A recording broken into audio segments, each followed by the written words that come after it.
राधे राधे दोस्तों, हैप्पी मकर संक्रांति। दोस्तों, आज की वीडियो में जानेंगे कि इसकी पौराणिक कथा क्या है मकर संक्रांति की और क्यों मनाई जाती है।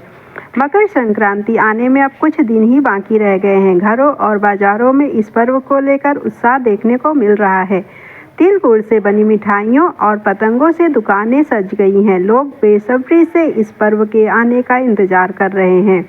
लेकिन क्या आपने कभी सोचा है कि इस पर्व की शुरुआत कैसे हुई और इस पर्व को क्यों मनाया जाता है? यदि हाँ, तो यहाँ पर हम जानेंगे इसकी पौराणिक कथाओं के माध्यम से कि पर्व को मनाने की वजह क्या है। मकर संक्रांति हर वर्ष माघ महीने में मनाई जाती है। यह पर्व सूर्यदेव के धनु राशि से निकलकर मकर राशि में प्रवेश करने के अवसर पर मनाया जाता है। देश के अलग अलग हिस्सों में इस त्यौहार को पोंगल, माघी, उत्तरायण और तिल संक्रांति जैसे नामों से भी जाना जाता है। यह पर्व शीत ऋतु के समापन और बसंत ऋतु के आगमन का प्रतीक माना जाता है। मकर संक्रांति के दिन स्नान, दान, पूजा पाठ और अन्य शुभ कार्यों की शुरुआत करना अत्यंत शुभ माना जाता है। दोस्तों, आज की वीडियो में हम जानेंगे कि मकर संक्रांति की पौराणिक कथा क्या है और इस महान पर्व की शुरुआत कैसे हुई।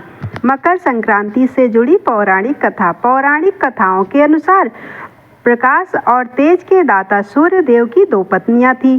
उनकी पहली पत्नी का नाम संज्ञा और दूसरी पत्नी का नाम छाया था।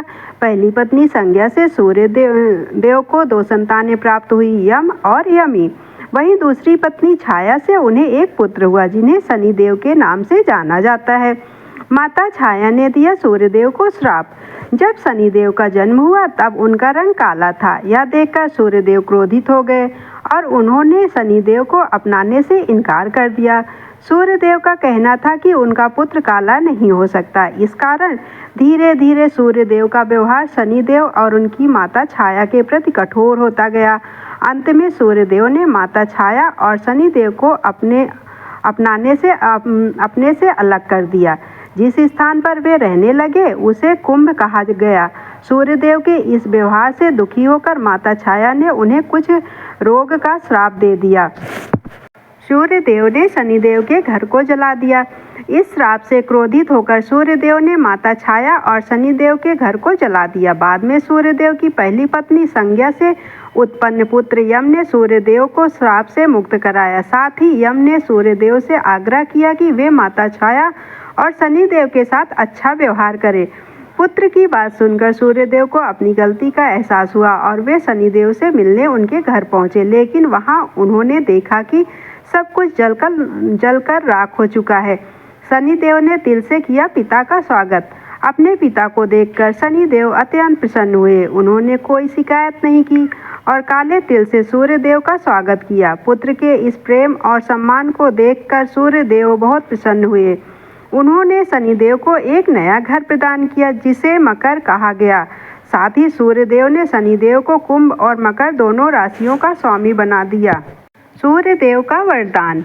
सूर्यदेव ने वरदान दिया कि जब भी वे शनिदेव के घर आएंगे वहां धन, धान्य और खुशहाली बनी रहेगी। उन्होंने यह भी कहा कि मकर राशि के दिन जो व्यक्ति सूर्यदेव को काले तिल अर्पित करेगा उसके जीवन में सुख समृद्धि की कभी कमी नहीं होगी। इसी कारण सूर्यदेव के मकर राशि में प्रवेश को मकर संक्रांति के रूप में मनाया जाता है।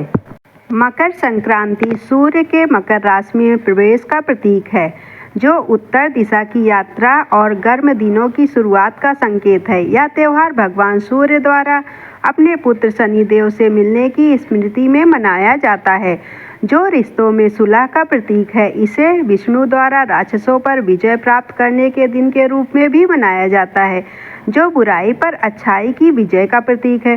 प्रमुख पौराणिक कथाएं।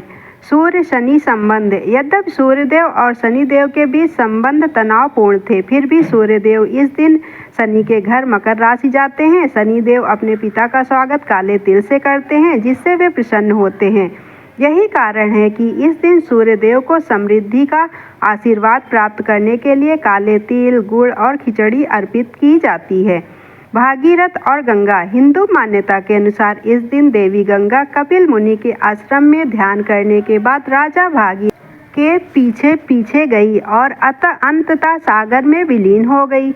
भक्त पवित्रता प्राप्त करने के लिए गंगा सागर में स्नान करते हैं। गुणावती की कहानी। गुणावती नाम की एक धर्मपरायण महिला ने अपने पूरे जीवन में भक्ति पूर्वक उपासना की, जिसमें दान और उपवास भी शामिल थे। उनकी मृत्यु के बाद धर्मराज के दूत उन्हें सीधे स्वर्ग ले गए, क्योंकि उन्होंने मकर संक्रांति का व्रत निष्ठापूर्वक रखा था। महत्व। मकर संक्रांति अंधकार से प्रकाश की ओर संक्रमण और शीतकालीन संक्रांति के अंत का प्रतीक है।